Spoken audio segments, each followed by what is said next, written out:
જ્યારથી વિસાવદરની પેટા ચૂંટણીમાં ગોપાલ ઇટાલિયાનું નામ જાહેર કર્યું છે આમ આદમી પાર્ટીએ, હજી આમ તો સત્તાવાર રીતે પેટા ચૂંટણી જાહેર નથી થઈ, પણ ત્યારથી રાજકારણમાં રોજ દિવસે ને દિવસે નવા નવા વળાંકો આવી રહ્યા છે.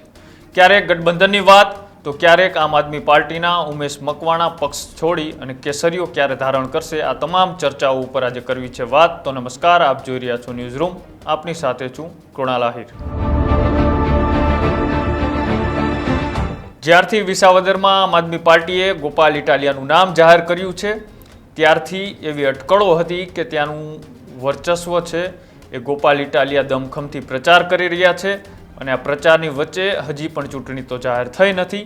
તો આની અંદર ભારતીય જનતા પાર્ટી તો પોતાનો ઉમેદવાર ઊભો રાખશે જ, પણ જો કોંગ્રેસ આની અંદર ઉમેદવાર ઊભો રાખે તો આ ત્રિપાખ્યો જંગ ખૂબ રસાકસી ભર્યો થઈ જાય. જ્યારે ગોપાલ ઇટાલિયા આ બાબતને લઈને ઘણી વખત ચર્ચાઓમાં રહેતા હતા કે વાવની પેટા ચૂંટણી વખતે જ્યારે અમે વચન પાડ્યું હતું એ રીતના હવે કોંગ્રેસ પણ વિસાવદરની ચૂંટણીમાં વચન નિભાવશે, પણ કદાચ હવે કોંગ્રેસ વચન નિભાવવા માટે તૈયાર નથી. આજે શક્તિસિંહે બધી વાતનો ખુલાસો કરી દીધો છે કે વિસાવદરની ચૂંટણી અને કડીની પેટા ચૂંટણી છે એમાં ત્રિપાખ્યો જંગ યોજાશે. આમ આદમી પાર્ટી અને ભારતીય જનતા પાર્ટી સામે દમખમથી લડવા માટે હવે કોંગ્રેસ પણ ત્યાં ઉમેદવાર ઊભા રાખશે એવી આજે પ્રેસ કોન્ફરન્સ માધ્યમથી શક્તિસિંહ ગોહિલે ખુલાસો કર્યો છે. એટલા માટે હવે ગોપાલ ઇટાલિયાને હવે જે સીધી રીતના ભારતીય જનતા પાર્ટી સામે ટક્કર હતી અને વન સાઇડ કોઈ મત નહીં કાપે તેવો તેમને એક વહેમ હતો, એ હવે ક્યાંક ને ક્યાંક કોંગ્રેસ સામે ઉમેદવાર ઊભો રાખતા હવે ત્યાં પણ કાંટાની ટક્કર જેવો જંગ યોજાશે. અને બીજી એક ખૂબ મહત્વની ચર્ચા છેલ્લા કેટલાક દિવસોથી આમ આદમી પાર્ટીના ધારાસભ્યોને લઈને થઈ રહી છે કે ગુજરાત ભાજપના ઓપરેશન લોટસમાં બોટાદના આમ આદમી પાર્ટીના ધારાસભ્ય ઉમેશ મકવાણા ભાજપમાં જોડાવાની જે વાત હતી એ વાત હજુ પણ ક્યાંક ને ક્યાંક પાક્કી માનવામાં આવી રહી છે. આ હું એટલા માટે કહી રહ્યો છું કેમ કે વિસાવદરની પેટા ચૂંટણીમાં આમ આદમી પાર્ટીના જે ગજબની સક્રિયતા જોવા મળી રહી છે એ વચ્ચે ખળભળાટ સર્જનારું એક ટ્વિસ્ટ સામે આવ્યું છે. એક એ કે જ્યારે શક્તિસિંહ ગોહિલે એક સ્પષ્ટતા કરી દીધી કે હવે આમ આદમી પાર્ટી અને ભારતીય જનતા પાર્ટી સામે પેટા ચૂંટણીમાં કોંગ્રેસ પણ ઝંપલાવશે, કોઈ ગઠબંધન કરવામાં નહીં આવે. અને બીજી એક ચર્ચા એ પણ ચાલી રહી છે કે આમ આદમી પાર્ટીના કેટલાક ધારાસભ્યો ભારતીય જનતા પાર્ટીના રડારમાં છે. જ્યારે સૌથી પહેલું નામ એ ઉમેશ મકવાણાનું આવે છે. વિશ્વસનીય સૂત્રો તરફથી મળતા સંકેતો મુજબ બોટાદના આમ આદમી પાર્ટીના ધારાસભ્ય ઉમેશ નારણભાઈ મકવાણા ટૂંક સમયમાં જ દૂધમાં સાકર ભળે તેમ ભારતીય જનતા પાર્ટીમાં ભળી જશે. સંકેતો તો ત્યાં સુધીના છે કે હેમંત ખવા જામજોધપુરના ધારાસભ્ય, સુધીર વાઘાણી એટલે કે ગારિયાધારના ધારાસભ્ય એ પણ આની સાથે સાથે કેસરીઓ કરે તો નવાય નહીં.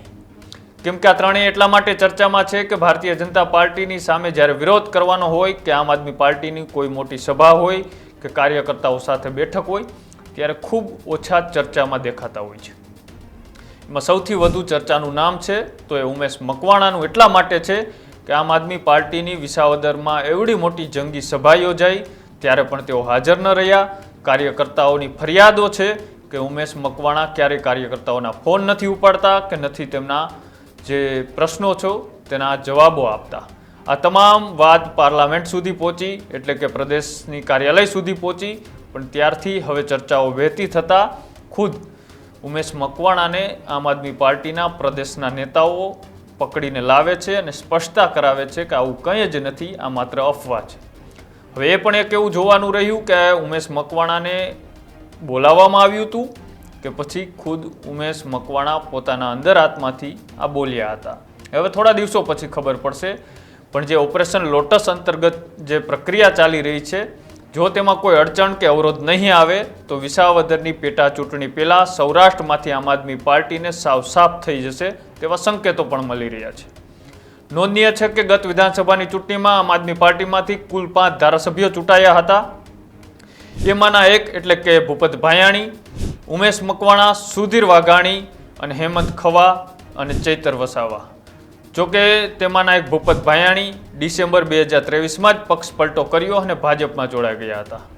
જ્યારે ભૂપત ભાયાણી જૂન 2023માં સુરતની એક હોટલમાં એક અજાણી મહિલા સાથે જોવા મળ્યા હતા અને આ એમના વિડીયો પણ જ્યારે વાયરલ થયા હતા ત્યારે ભારે ઉહાપો મચી ગયો હતો. જો કે તે સમયે ભૂપત ભાયણીએ તો તેવો ખુલાસો કર્યો હતો કે આ વિડીયો મોક કરેલો છે, એટલે કે એડિટ કરેલો છે અને ખોટા અને રાજકીય ષડયંત્રનો એક ભાગ છે. એ જુદી વાત છે કે આ ખુલાસો કોઈના ગળે ઉતરે તેવો નહોતો અને દરમિયાન થોડા સમય વીતવાની સાથે જ ભૂપત ભાયણીએ ભારતીય જનતા પાર્ટીમાં દૂધમાં જેમ સાકળ ભળે તેમ ભળી ગયા હતા અને જે ગેસ્ટ હાઉસનું પ્રકરણ હતું ત્યાં પણ તાળું લાગી ગયું હતું.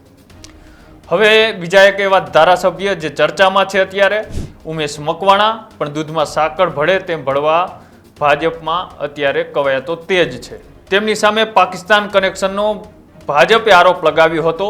બોટાદ જિલ્લામાં દારૂના ધંધાર્થી પર સ્ટેટ મોનિટરિંગ સેલ એટલે કે SMCએ કાર્યવાહી કરી હતી.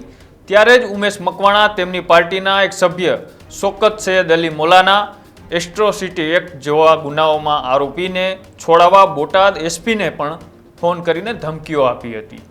તેવું ગૃહ વિભાગ વતી વિધાનસભામાં મંત્રી જગદીશ વિશ્વકર્માએ જણાવ્યું હતું. એટલું જ નહીં, ભાજપના ગઢડાના ધારાસભ્ય શંભુ ટુંડિયાએ આપના લઘુમતી મોરચાના નેતા મોલાના પર પાકિસ્તાની કનેક્શનના આરોપ લગાવ્યા હતા. જો કે ઉમેશ મકવાણાએ ત્યારે વળતો જવાબ અને પ્રહાર પણ કર્યા હતા કે સરકાર પાસે CBI અને LCB જેવી તપાસની એજન્સીઓ પણ છે. જો આ વાતનું સત્ય અને સાબિત કરી બતાવે તો હું ધારાસભ્ય પદેથી પણ રાજીનામું આપવા માટે તૈયાર છું. આવી પણ ઘણી ચર્ચાઓ થઈ હતી અને ફરી વખત એક જુદો જ વળાંક સામે આવી રહ્યો છે કે ઉમેશ મકવાણા હવે આપનું ઝાડુ ફેંકી કમળમાં કેસરિયા રંગે રંગાવા જઈ રહ્યા હોય તેવા પાક્કા વાવડ અત્યારે લાગી રહ્યા છે. જાણકારો તો ત્યાં સુધીનું કહી રહ્યા છે કે ઉમેશ મકવાણા અને ભાજપ વચ્ચે છેલ્લા કેટલાક દિવસોથી આ વાટાઘાટો અને વાતચીત તો ચાલી રહી છે અને આ વાતચીતોના સંબંધનું માત્ર હવે એલાન બાકી હોય એવી અટકળો પણ તેજ બની છે.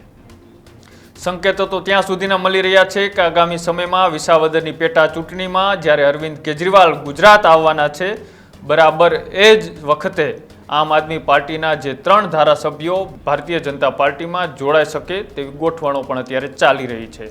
ભારતીય જનતા પાર્ટીના કેટલાક નેતાઓને પણ આની જવાબદારી સોંપવામાં આવી છે.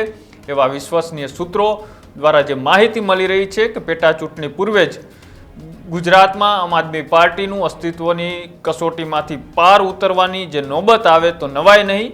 ભાજપ જો તેના ઓપરેશન કામયાબ રહેશે તો ગુજરાતમાં ફરી આમ આદમી પાર્ટીમાં એકમાત્ર ધારાસભ્ય જે દમખમથી લડી રહ્યા છે એ ના તો અત્યારે કોઈ એની ચર્ચા ચાલી રહી છે વેચાવાની કે ન તો એ વંડી ટપીને ભારતીય જનતા પાર્ટી કે કોંગ્રેસમાં જોડાવાના સંકેતો મળી રહ્યા છે. એવા ડેડિયાપાડાના ધારાસભ્ય ચૈતર વસાવા એક વધશે. તો તમારું શું માનવું છે આ સમગ્ર ચર્ચાને લઈને? એક બાજુ વિસાવદરની પેટા ચૂંટણીમાં કોંગ્રેસે ગઠબંધન કરવાની ના પાડી દીધી છે, ગોપાલ ઇટાલિયા માટે એ હવે કપરા ચણાણ છે.